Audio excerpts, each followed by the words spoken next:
What's up, ladies and gentlemen of the internet? How are you guys doing?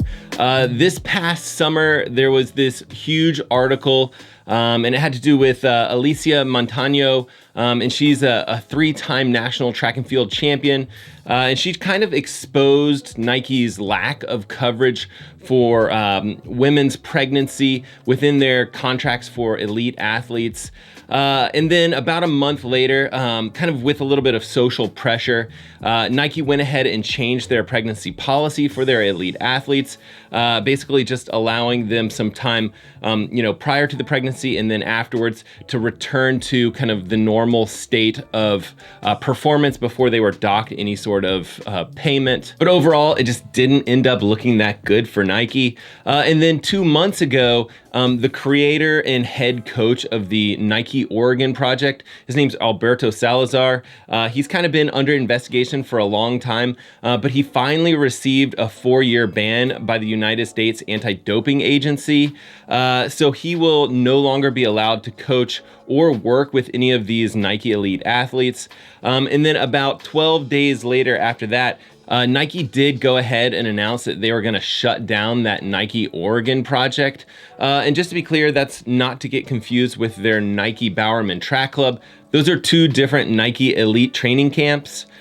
And last week, kind of the latest in a string of bad news for Nike, the New York Times released this really heart-wrenching video with Mary Cain just kind of talking about her experience, working with Alberto Salazar, working with that Nike Oregon project, and really kind of spoke to how Alberto Salazar really emotionally abused her and how he was particularly obsessed about her weight. And in the video, Mary Cain really talked about her health, both mentally and physically, as well as her performances and just how they suffered, and they ultimately led to her having these suicidal thoughts and then finally leaving the Nike program entirely. And currently Nike is looking into these allegations, but I 100% believe Mary Cain in the way that she's described all of these allegations towards Alberto Salazar.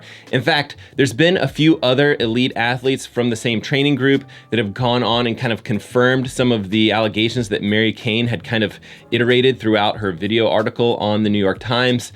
And there was also a meet director that confirmed some of the nasty things that Alberto Salazar had said to Mary Cain, in front of a large group of people at a track race. And I'm really disappointed in Alberto Salazar and Nike for allowing this to happen. And it's just seemed for a long time that Nike has had this kind of like win at all costs mentality. And I don't think that this is something completely new at Nike. I remember back in the 90s, they had some sort of ridiculous advertisement that said something like, second place is the first loser. And it really sounds like something that Ricky Bobby would say. But the other thing that's always really bugged me is just how many convicted dopers that they've sponsored. Track and field athletes like Osafa Powell, Justin Gatlin, Marion Jones is a good example, but other sports too. Lance Armstrong, obviously, probably one of the biggest names in sport, but also Alex Rodriguez. And there's just so many things at Nike that I've always questioned over the years. And my question for you guys is, should we even be buying Nike products at this point? And would boycotting their products or that particular company make any difference at all? Would it get the message across that we really want them to kind of clean up their act? And I don't have an answer for you, but one thing that I do want to keep in mind is that Nike isn't just one bad coach or one cheating athlete or one stupid ad campaign. Nike has over 73,000 employees worldwide, and the headquarters is just kind of like down the road from me here. So I've had the pleasure of getting to know a ton of Nike employees. I've met with Nike athletes. I've actually chatted with Nike coaches before, and every single one of them is different, obviously. And there are just so many good people that are a part of that company. And it's super easy to just kind of like jump on the bandwagon and say stuff like Nike is evil. But I just don't see that when I'm there on campus.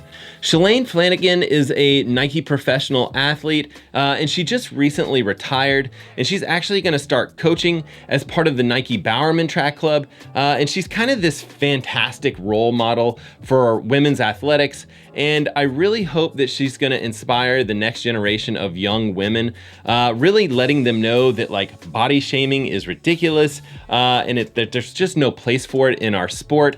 She's done some cool stuff. She has a cookbook, and I'll leave a link to that down below. But it's important to recognize that she's actually part of a very different group at Nike than Alberto Salazar's Nike Oregon project. And the two teams, they actually will share, the track, the campus. Obviously, they share Nike as a sponsor, but they don't necessarily get along. They have different coaches. They're very different programs, but they haven't always seen eye to eye. And I think it's kind of that perfect example of not just roping everyone together as far as Nike goes and saying, yes, they are the bad guys. It's a very large organization and they just have a lot of different things going on over there. And yes, I know that I am completely biased. I still want to support Nike. Even now, as I'm sitting here, I'm wearing my Nike Pegasus shoes. They just kind of seem to work for me, and I plan on continuing to use them. So how do you guys feel? Do you think it's time for kind of a cultural change at Nike?